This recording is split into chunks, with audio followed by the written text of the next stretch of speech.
Hey, hey, hey! Welcome to my cozy corner of the internet. This is Nephilim VA bringing you the 4th chapter of our Painted Stages Fall Apart by Scenes, which is written by Silverheart SP on AO3. At least we know that the heroes are coming. The heroes will be able to save the day, right? Right? Let's find out after the trigger warnings, because this fanfiction is one emotional rollercoaster of a wump.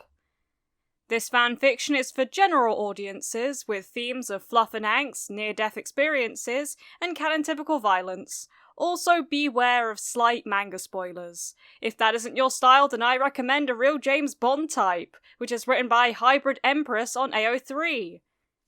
It can be found on my channel! Brace yourselves, everybody!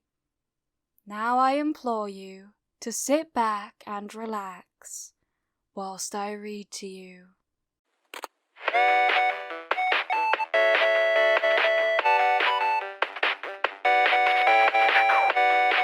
Chapter 4. Trying Hard to Stay Afloat. Shota's first thought was that it was an absolute disaster zone. Part of the museum had been completely and utterly destroyed. Shota was almost impressed. The villain group would have had to pull some strings to be so thorough in their placement of the explosives, and to obtain enough explosives with enough power in the first place. Heroes and paramedics littered the scene, carefully removing chunks of building and pulling civilians out from the wreckage. Shota watched, wincing as one man was quickly taken away on a stretcher, his arm bent at a 90-degree angle. Mount Lady had been called in, along with someone who was able to increase the size of objects, namely a large tarp that was being used to try to cover as much of the scene from the rain as possible from above. It was a catastrophe, and his students might be stuck somewhere in the worst of it. The thought sobered him. There were already dozens of heroes helping with the rescue. He would allow himself a moment to confirm whether his students had or hadn't been evacuated. It didn't take long to find someone who could tell him. There were police cars parked all around the area, and Shota knew the police would have recorded the names of all of those who had been evacuated. All he had to do was flash his license, and then he had a tablet in his hands with a long list of names.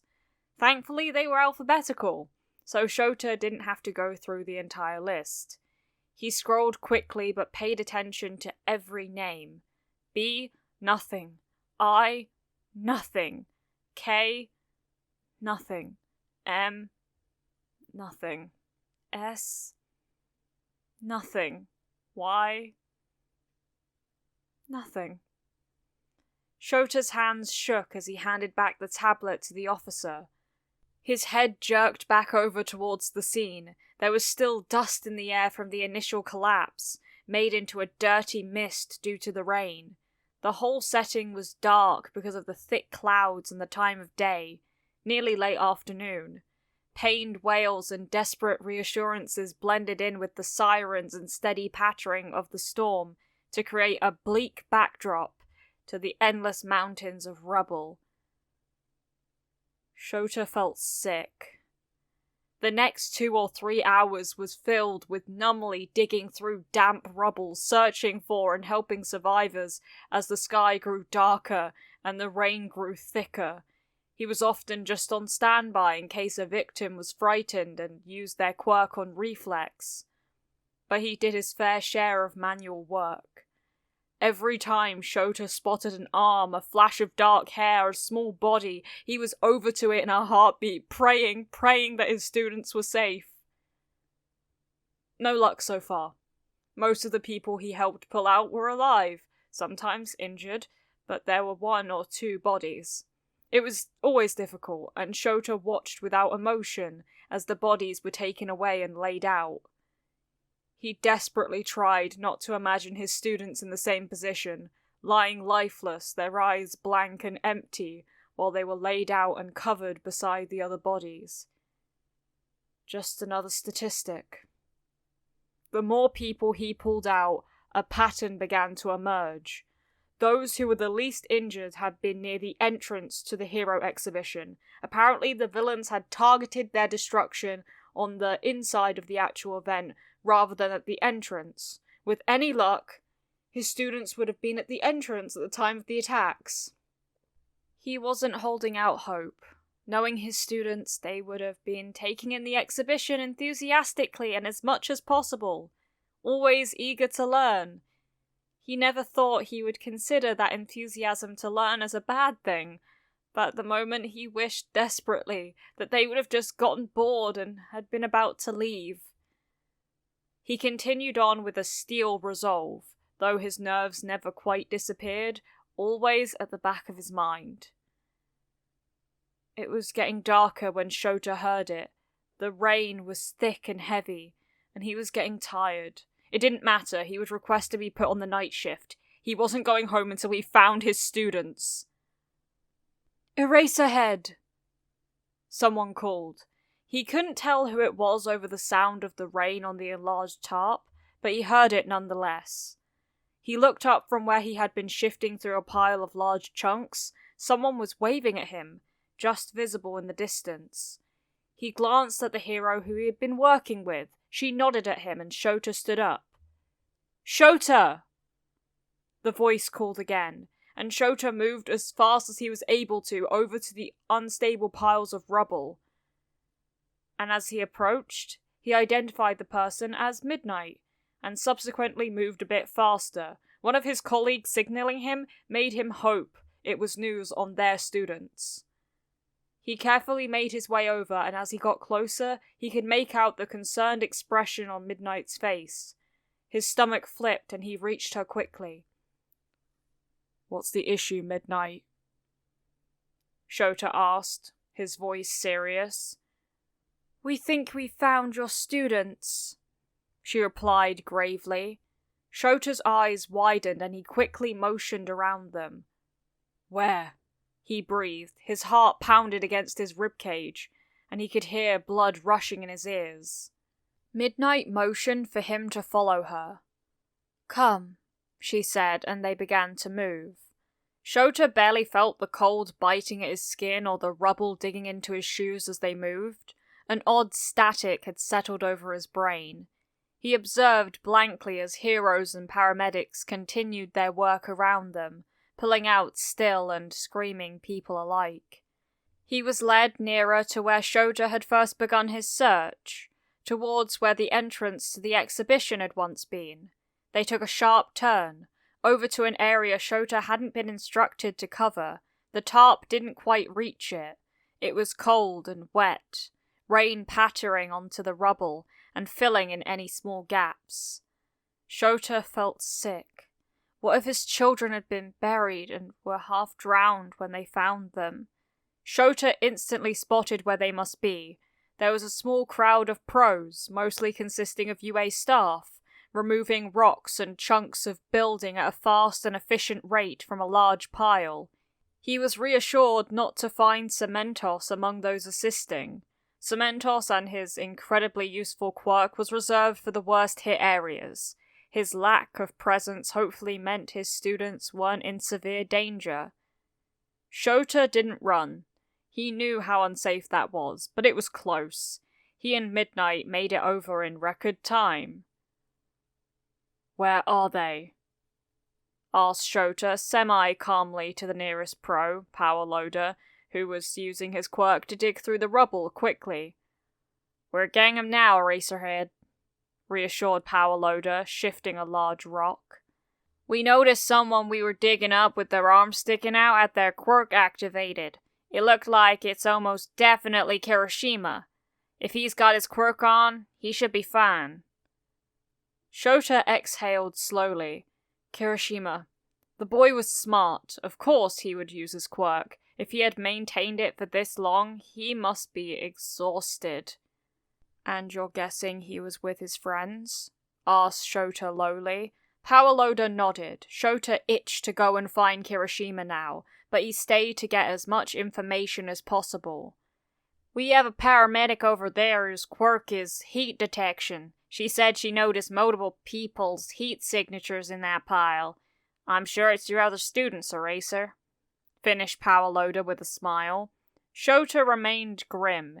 He really wanted to hope that Power Loader was right, but it was too dangerous. He couldn't let his emotions take over until he had his students back, warm and safe, out of the rain, out of the rubble, getting treatment for their injuries.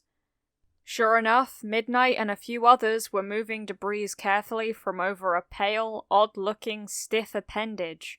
Observing it further, found it was definitely an arm. Shota would recognize his students' quirks anywhere. It was Kirishima. He immediately got to work in assisting the others with removing the obstructions. Several paramedics with telekinetic or geokinetic quirks removed most of the dangerous parts from the top of the pile, while other heroes worked on uncovering the students directly. Shota was part of the latter group. He couldn't forget why he had been selected for this mission. After all, if one of his students used their quirks in a panic, he would be there to stop them, comfort them. Kirishima, he asked, leaning in, as he shifted the smaller pieces of debris from around his student. Can you hear me? For a second, there was no movement. Then, the arm sticking out of the pile moved stiffly into a thumbs up, the hardening quirk still activated. Shota's eyes widened. We're here. We've come to rescue you and your friends, he said calmly. Sounding panicked would only make Kirishima panic. The work was quick and intense. The rain poured down around them and Shota was getting soaked, but he didn't care. His students were within reach, so close. He kept talking to Kirishima as they went, letting him know in clear terms exactly what they were doing. With Shota and Midnight's added efforts, it didn't take much longer for more of Kirishima's body to get uncovered. His head was close to his arm. When the first bits of bright red were uncovered, Shota doubled his speed. Soon his forehead was visible, then two tightly screwed shut eyes. Shota gently touched his student's forehead. Kirishima, he said firmly. Two red eyes snapped open and stared up at Shota in complete relief. Sir, said the boy, his voice shaky. Keep calm, Kirishima, said Shota, leaning over him so the rain didn't get in his eyes. We're getting you out. Kirishima tearfully jerked his head in what must have been a nod. After his face was freed, the rest of his body was fairly easy. The boy hadn't let go of his quirk yet, so Shota allowed himself a minuscule amount more recklessness in order to be faster. Soon enough, Kirishima was being pulled out of his position safely. He remained stiff and still, not yet deactivating his quirk.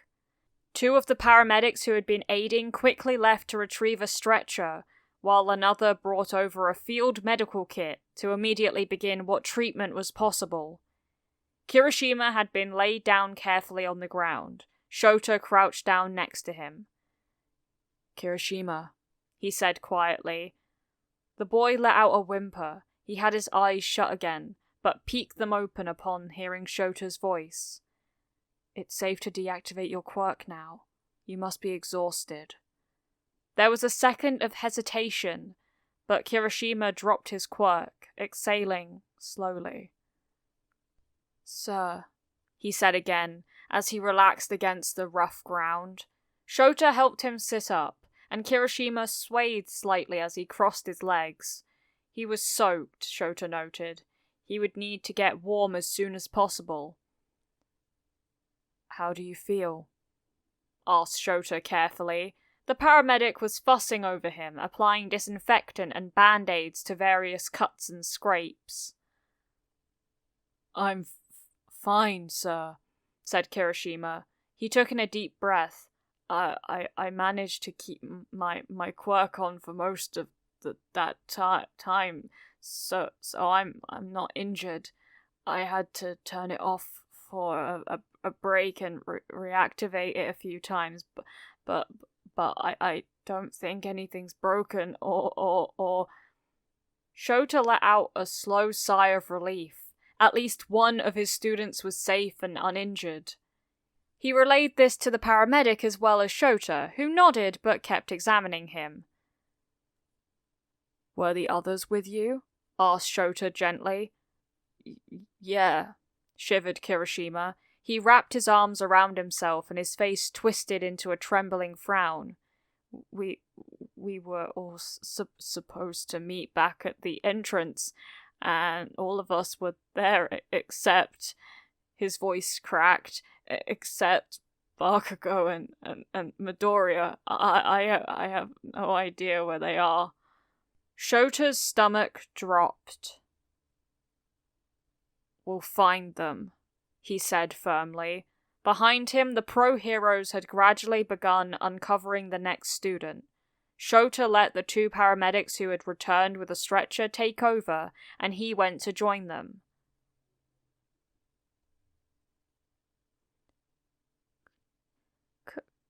Ka-chan? "What the fuck do you want now, Deku?" I'm not sure if I'm gonna... "What?"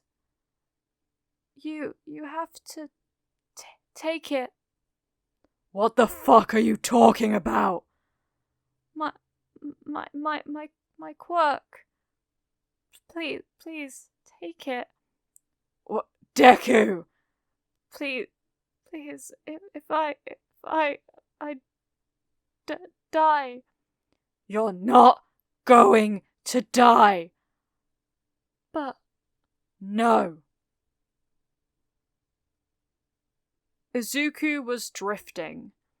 He wasn't sure how long they had been trapped. Hours? Definitely hours. The crushing darkness made him unsure as to if he had his eyes closed or open. He thought they must be closed, since they weren't feeling dry. Thirst burned within his throat. It was dry and rancid from being coated in dust for the past however long they'd been there. Thunder cracked in the distance again, as if to mock his thirst. Plenty of water. Rain out there, but none in here. He supposed there was the mercy of not feeling hungry. He was in too much pain for hunger. Said pain in his side had become a constant companion, numbed by cold yet searing hot at the same time. A vague thought filled him. Would he and All Might have matching scars after this? That would be kind of funny. The only sound other than his own ragged breathing and the occasional rumble of thunder was the noises Bakugo made as he continued trying to dig them out. Izuku wasn't sure how much progress he had made. He had been regularly coming to shout at Izuku to try and prevent him from falling asleep, so it couldn't have been that much. If Izuku was tired, and God, he was tired, then he couldn't imagine how tired Bakugo must be. Bakugo was the one actually doing something, after all. Ka-chan? He slurred, gasping slightly. The scraping noises stopped. Take a break. You've been digging for so long. Silence. "Can't!" came a rough voice. The scraping started back up again. What? Why? Asked Izuku, now feeling a bit sad. "I've barely made a fucking dent in this wall, you moron!" Bakugo snapped. Izuku was shocked into silence. His vision swam with imaginary colours as he tried to envision what Bakugo looked like right now, what their whole looked like. As he tried to fill his mind with anything other than blackness. He pictured Bakugo fuming with rage, a look of contempt in his eyes. Oh. He pictured Bakugo turning back around. "We need to get the fuck out of here," muttered Bakugo, the scraping noises getting louder. Well, yes, Izuku agreed. "You need actual fucking medical attention, and I don't know how long we'll be able to breathe," he kept scraping. "This fucking Stupid! A chalky, cracking sound filled his hearing as Bakugo accentuated his word by hitting a chunk of debris. Fucking wall is being blocked by something, and it's pissing me off! He snarled. This Bakugo, Izuku could picture well, the pure rage radiating off him. The large, bloodthirsty eyes, the slightly terrifying snarled grimace where he pulled one part of his lip upwards. The thing that would tie it together would be... Just... said Izuku breathily. Explode it. He trailed off. I can't, you Deku! Exclaimed Bakugo, his voice wavering with... something. If I use a powerful explosion, this entire shitty hole will fucking collapse, and you'll probably get fucking crushed to death. Izuku's mind chewed on that statement. It wasn't quite getting past his immediate conscience. All he knew was that Bakugo was somehow stuck, and Izuku was useless. The exhaustion piling on top of the constant, drawn-out pain of his injury reached a tipping point. Izuku burst into tears, taking in heaving breaths and letting out wet, disgusting sobs. He was pathetic. What would All Might think of him now? Oh shit, cursed the voice, and there was shuffling. Izuku sobbed, and then there was a hand resting on his leg. Stop crying, you need the fucking water, growled Bakugo's voice. Izuku could only gasp wetly in reply, hot tears rolling down his face. It hurt. It hurt. He hurt so much, he wanted it to stop. He wanted to stop being useless. I'm sorry, Ka-chan. He sniffled, his voice hoarse and shaky. He sobbed again, and the hand curled into a grip on his leg. I'm just useless. I'm so sorry. I'm so useless. He finished incoherently.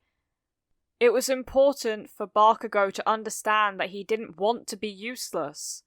Bakugo was silent.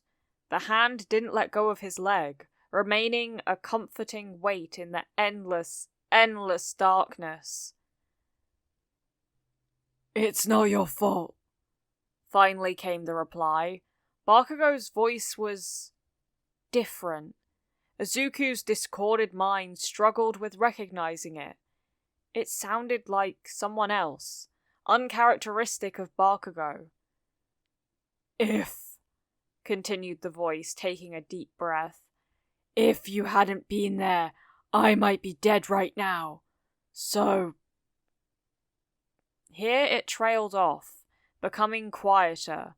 Izuku didn't think he had ever heard Bakugo's voice go so quiet. Thank you. Just... Bakugo cut off and Izuku sniffled. Don't. He tried again, his voice louder in frustration. Don't die. You can't fucking die. Got that? Izuku blinked slowly in the darkness, taking in another shaky breath and letting it out through a wet sniff. That didn't sound right. Wasn't it not that long ago that this same voice was telling him to jump off a roof? For being quirkless? The hand tightened on his leg. I didn't fucking mean that, said the voice. Not angry, something else. Softer. Then why did he say it? I don't know. I don't know why I said it. Silence. Thunder boomed in the distance. Izuku's mind wandered. He hurt so much and he was so tired. He wanted more than anything to just sleep. But something told him that was a bad idea. No, listen, said the voice. The hand on his leg squeezed. Just listen. Don't go to sleep, it said firmly. Okay, Izuku would listen, just this once. The voice trailed off. It sounded like it was struggling, and that was so out of place that it was kind of funny.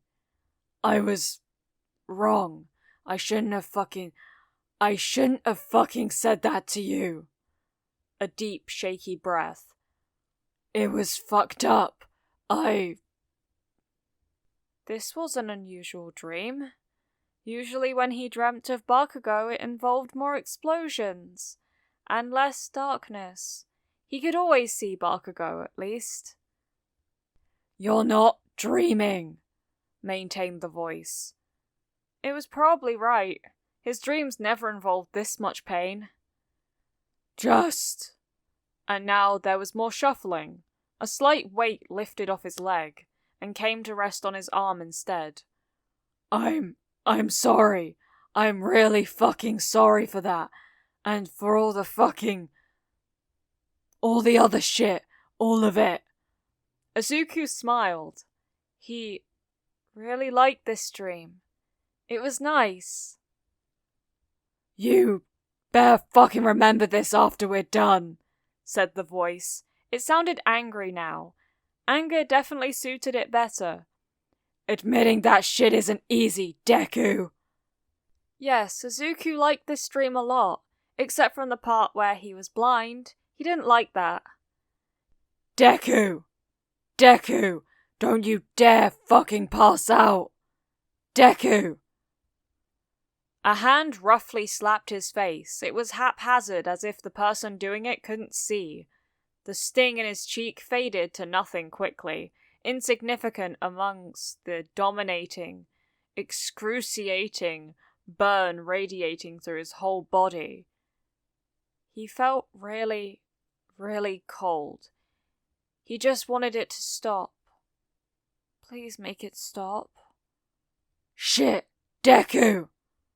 Izuku let himself drift into his mental blackness, the words from earlier echoing around in his mind as a distant comfort.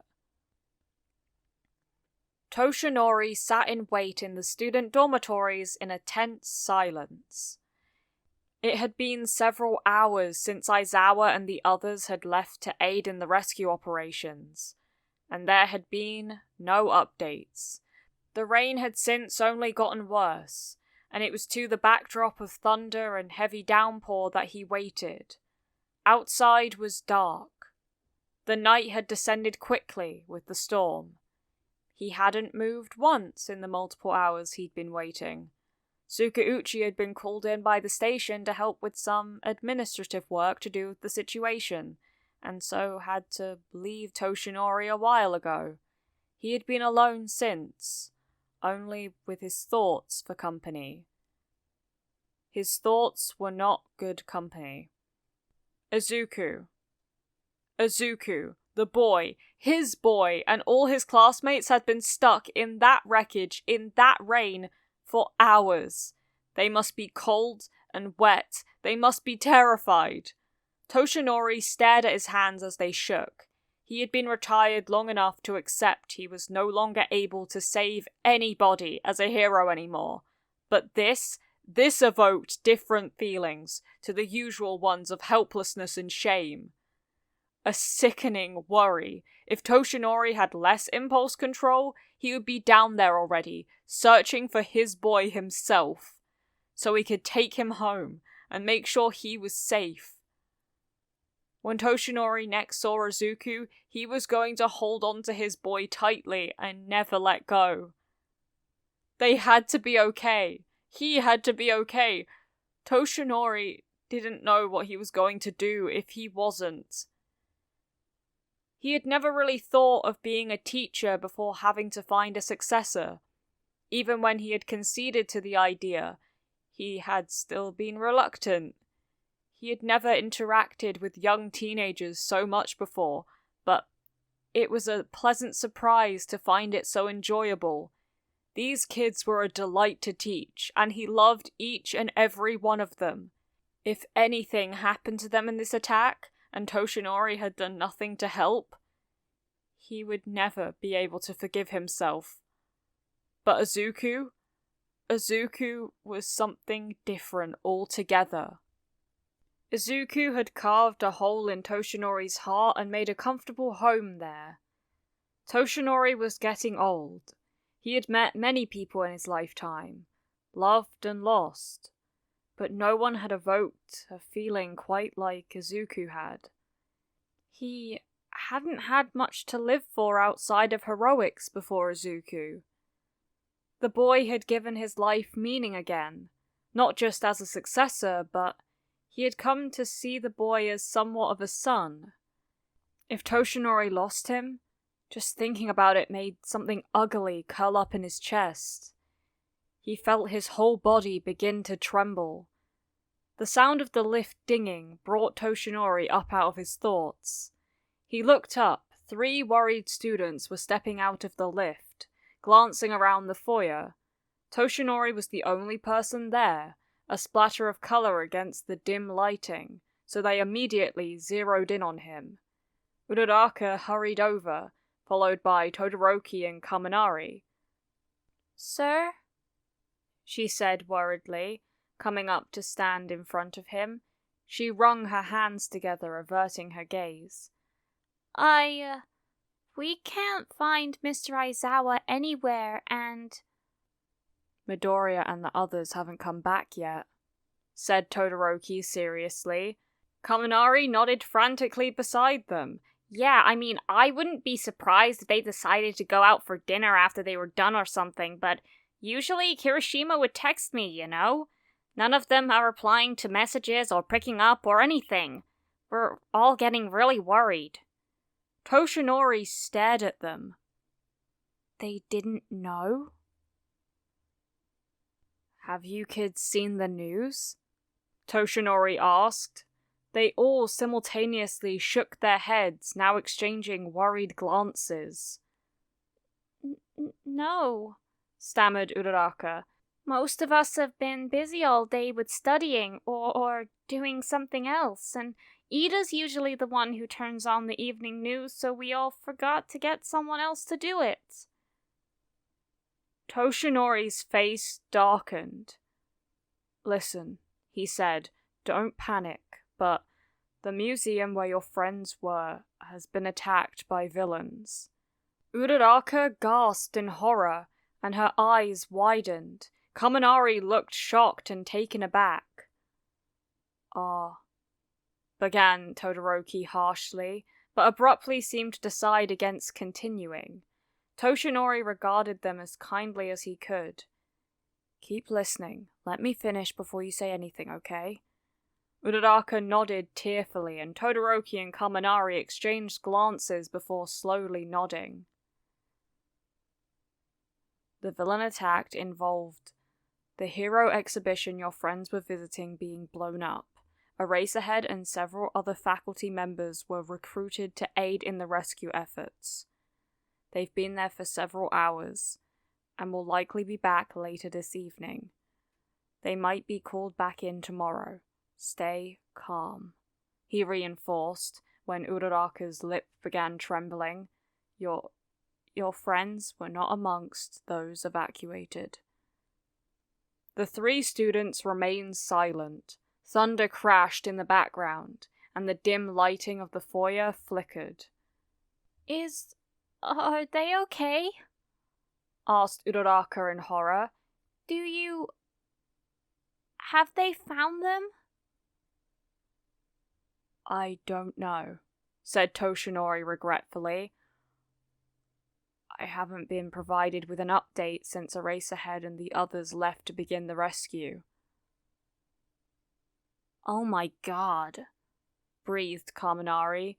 Todoroki remained silent, his face unreadable. "Make sure the others know," sighed Toshinori, suddenly feeling very old and tired. "Or, actually, I'll come up there and make a statement shortly. It's late. You 3 should head to bed." The 3 students didn't move. "We have to help," said Todoroki, his face dark and determined. Toshinori stood. "No." he said firmly. "This is a matter for the government officials to handle. If you try to interfere, there will be severe consequences. Do you understand?" Todoroki looked away. Toshinori softened. "Look," he said, placing a large hand on Todoroki's shoulder. He began to guide the boy back towards the lift, and the other two followed. "I know how it feels to not be able to do anything, but there's a chance that you lot might get called in tomorrow anyway," he said. All three students paused and looked up at him. Toshinori continued. "I've known hero students to be called in to help with disasters like this before. Since the third years are currently on their training camp, and there aren't as many second years enrolled as there usually are, there's a possibility your class might be asked to supplement, if they decide to call in the second years." The three students remained silent, but all of them now had a notable glint of determination in their eyes. "If that happens, you'll get to help, but don't interfere if it doesn't. There's a good chance you might be putting your friends in jeopardy by doing so. Understand?" "Yes, sir," said Kaminari quietly. Uraraka sniffed slightly, and the four of them reached the lift. When they arrived in the common room, Toshinori sent the three students to gather everyone else so he could make sure they all knew what was going on. Toshinori was soon faced with most of a class full of worried students. Concern, fear, dread, anxiety, common expressions on such a young group of faces. Toshinori was sad to see it. He took his time, carefully explaining the situation as well as he could. 6 of their classmates had been caught up in a domestic villain attack, and all of them, as far as he knew, were missing. There was a possibility they might get called in to help with the rescues tomorrow. They were not allowed to go and help, but if they wanted more and better information, they could read the news articles. Several students already had their phones out in the middle of his explanation, reading up on it as much as they could.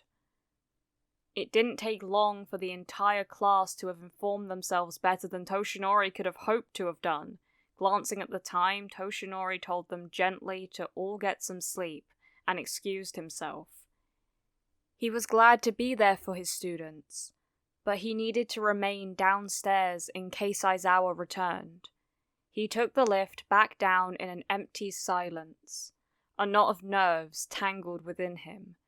In a twist of fate, Toshinori couldn't decide if it was good or bad. The man in question was waiting for him when the lift door opened back up to the foyer. Aizawa was pacing back and forth, dripping heavily and creating a massive puddle all over the ground where he had stepped. He looked up with the ding of the lift, and a serious look settled on his face when he saw it was Toshinori. "Aizawa," said Toshinori quickly, stepping out of the lift. "Any news?" "Yes," replied Aizawa. The two men went to stand near where Toshinori had been sitting before. "The rescue services have found 4 of the students." Toshinori felt a jolt of nerves, but Aizawa wasn't finished.